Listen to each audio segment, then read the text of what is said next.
Well, folks, the time to stir the hornet's nest is now because they finally released with the new Season 3 Reloaded update the Model 1887 Akimbo. This is an aftermarket part for the Lockwood MK2 known as the JAK Wardens, but come on, we all know and love them as the Model 1887s. I've spent a good bit of time testing them in Warzone, using them, and of course gathering all the stats that I could about it in terms of its damage profile, and I also want to point out that they are bugged currently, but they are being looked at by Sledgehammer Games, and when they fix the bug with it, which I'll get into in a second, these are going to be even better. So just keep that in mind. These are currently bugged, but they will be fixed very soon. So if you want to hop to a certain part of the video where I talk about the damage or the bug itself or what class you should be using, make sure to check the timestamps below in the description because I will be having timestamps for each of those sections. So first off, let's talk about this bug, right? So a lot of people have been noticing that there's this sort of weird bloom when you use these things where essentially you shoot and the pellets don't really go where you aim them. They go completely outside of the reticle. Sometimes they'll go like a foot higher than where they should,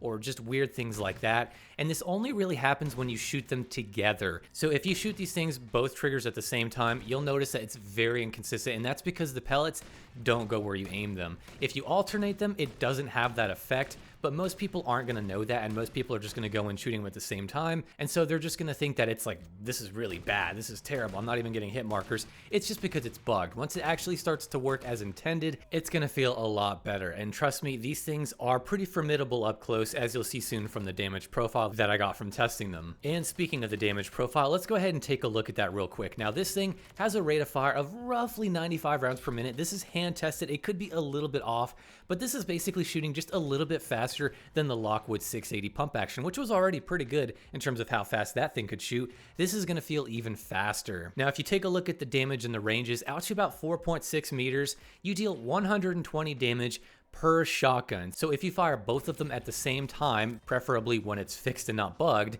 you'll notice that you do 240 damage per shot, both of them at the same time. Again, that is a lot of damage. If you compare that to the Lockwood 680, that's basically 40 more points of damage. So this is no joke. That's a ton of damage. Now, of course, that means all it takes is basically 2 shots from each of those guns. So bam, bam, and they're dead. The time to kill for that, based on the 95 rounds per minute, is roughly 631. Again, these are hand-tested values, so keep that in mind. It might be slightly different on Sim when it comes out with the update. Now, while the time to kill realistically might be slightly different than what you see on screen, it's generally in the ballpark of a lot of SMGs. I mean, it's around that 600 millisecond mark, maybe a little bit higher, maybe even a little bit lower. It's kind of in that area, and it's going to be actually comparable to some SMGs like the new Meta Striker 9 or something like the WSP9. It's not going to be as fast, and it's a lot more unforgiving than those, but it's actually kind of close in the time to kill department, which is kind of crazy considering how strong these things are. Now, one huge thing I want to point out that some of you guys are probably going to overlook, this thing with headshots deals 40 damage per pellet. 40 times 4 is going to be 160, meaning you can deal over 300 health in one shot, or basically 2-tap someone if you hit headshots with this thing in its first damage range. That's right. So basically out to 4.6 meters, if you're hitting 2 headshots, bam, both at the same time, and you hit 2 headshots, they are dead. They are gone. It is an instant kill. It is over 300 health. It's 320. So I figured I'd point that out there. It's not very well known, but it is entirely possible. It's just kind of unlikely because, again, you're hitting headshots, but aim high. If you were using this thing and you want to go for that one shot, it's totally possible. Aim high for it. Now, I'm a little skeptical about this. I hope that if they do see this as being too strong, they just nerf it down to where it's 30 damage like the rest of the body and not just kind of nerf the whole gun, because I think the rest of the gun is perfectly fine. I'm a little scared this might be too much for some people, but I just wanted to throw that out there. It is entirely possible with headshot damage to kind of basically insta-kill someone. This is a shotgun that is meant to be played like a pump action. This is not a spammy shotgun. You can't go around and just go up straight up to someone and just spam away unless they're really bad, I guess. But this is something you need to shoot once, get into cover, play cat and mouse, slide cancel, try and maneuver and finesse people, and get your second shot off. If you play it like that, these are going to be incredibly good. Now, this 2-shot potential extends out to about 6.6 meters. In its first drop-off, it does less damage, but it's still capable of getting that 2-shot with about 176 damage per both shots at the same time. So again, the time to kill is good. And this range is pretty comparable to the Lockwood 680's 2-shot potential. I think the Lockwood 680 is about 6.8. This is just shy of that, which is actually really good considering how fun these things are. One thing I want to point out as well is that each of these shotguns shoot 6 pellets, which means you basically get 12 pellets downstream when you shoot both of them together, which is really nice. So in all honesty, this kind of feels like a slightly better version of the Lockwood 680, to be honest, even though you're kind of limited on attachments. In some ways, this thing is actually a lot more formidable than the Lockwood 680. Now at range, of course, this thing drops off pretty hard. It's going to take basically 3 shots, so your time to kill just goes down the drain. I mean, that's just terrible. But again, it's not super important because this is more of a finesse machine rather than a spam shotgun where the time to kill is important. This is a cat and mouse style shotgun, which I love. Now there's also a bunch of attachments that we can actually put on this thing, and not a lot, but there is some categories we can actually use, like the muzzle category and the laser category, and there are ammo types we can use on this, but they don't seem to be really that great. So for the muzzle category, we can basically put on chokes and a suppressor and all that. Now, one thing I will point out is that this thing by default has a pretty damn gnarly tight spread. Like if you look at it, it's very, very tight. In all honesty, I rock this thing generally without any chokes or anything because in the ranges you should be using it, you want a little bit of spread because it makes it just a little bit more forgiving. You don't have to be as precise like it's a damn sniper rifle shot. It can be a little bit more forgiving with a little bit of a wider spread. So generally you can rock a choke if you want to, but I would avoid it. You can rock a laser as well. If you want to go for further shots where you're like hitting that 3-shot kill very consistently, sure, go ahead. Make it super, super tight. I just don't really recommend it for most people, and myself included. I found it much easier to use without any attachments. Of course, when it actually worked and it wasn't being bugged out. Now getting into the ammo types, we have 3. We have 410 gauge slugs, incendiary, and 410 gauge ball. Now slugs, I'm going to be honest, just completely avoid these. If you look at the damage, it says 30 for upper torso. This is completely accurate. If you go in game and test it, you shoot 1 in someone's chest, bam, 30 damage, that's it. It doesn't do any more damage. I think this just might be an oversight, like maybe they didn't intend to have slugs on this, but to me, it's just don't even bother. I didn't get the ranges, I just saw the damage and was like, okay, I'm done. Yeah, don't use these. These are absolutely terrible unless you're trying to go for memes and kind of hilarity, but in all honesty, you're probably just gonna piss yourself off, so I would avoid it.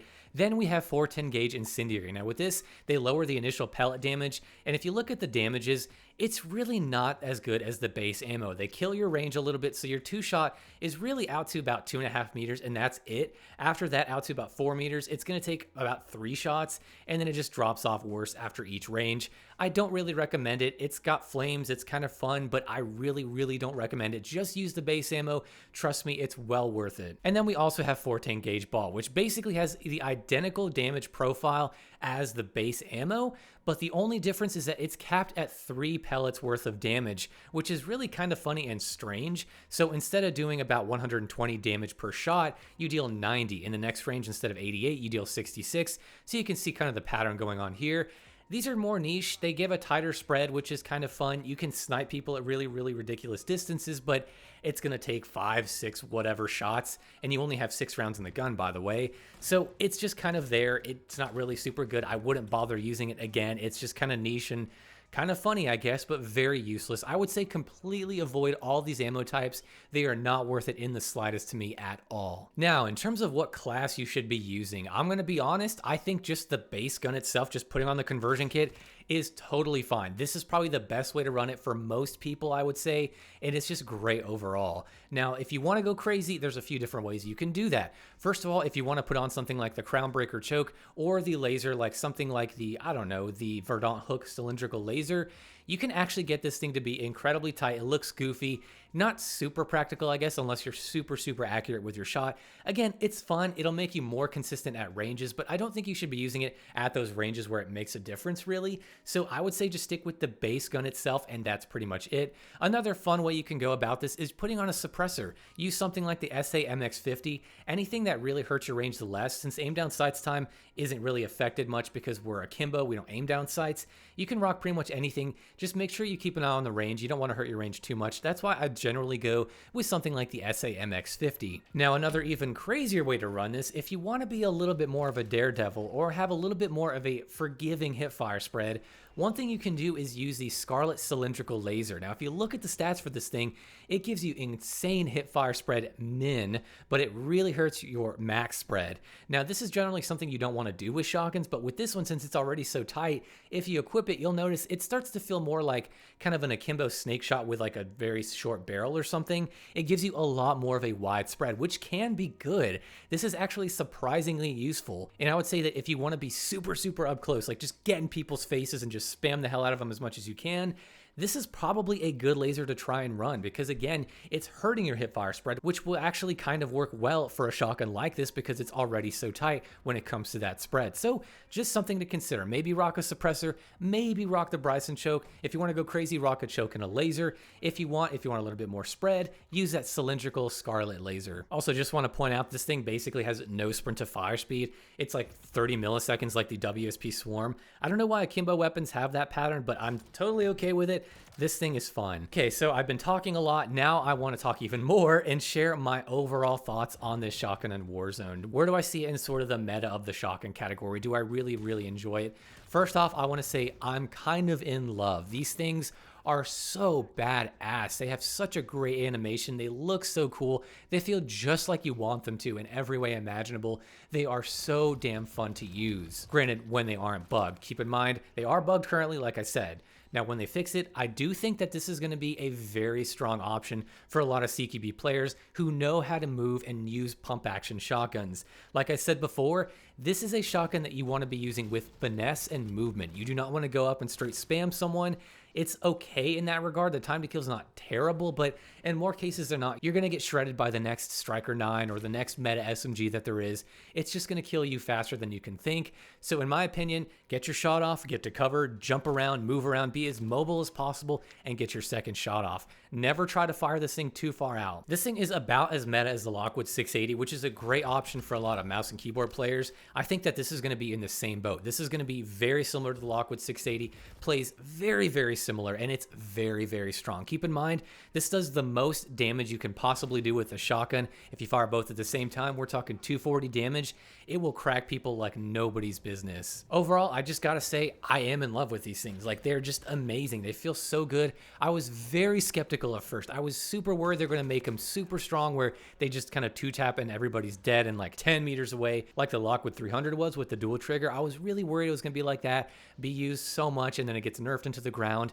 But it seems like they really went carefully with this thing, made it really formidable up close, but you have to be a movement demon to use them super well, and I love that about them. I love these type of shotguns, so I'm very happy to see that they balance them very well and that they're not super easy to use, but they're also not incredibly terrible and just bad in every way imaginable. These things are just so damn fun. Even when they're bugged, I was having a good time. Yes, it was annoying to get weird, like no hit markers at all, or kind of just nick the enemy in some ways, but once it's fixed, I promise you guys, I promise you these are going to be even more fun, and I was already having a blast with them, so if that says anything, well, there you go. And guys, that's pretty much going to do it for this video. I know that was a lot of information, that was a lot of me rambling and talking, but I'm just super excited about this shotgun. It's just so much fun, and I really hope you guys enjoy it. I'll try to keep you guys updated whenever they fix this. I'll try to like leave a pinned comment when Sledgehammer Games actually adjusts the hipfire bug, so I'll let you guys know. But now in the comments below, as always, I want to know what you guys think. Are you pretty much happy with how these things launched? I know that they're bugged, but are you very excited to use them when they're not bugged? Are you still enjoying them now? And with all that being said, guys, I will see you in the next video.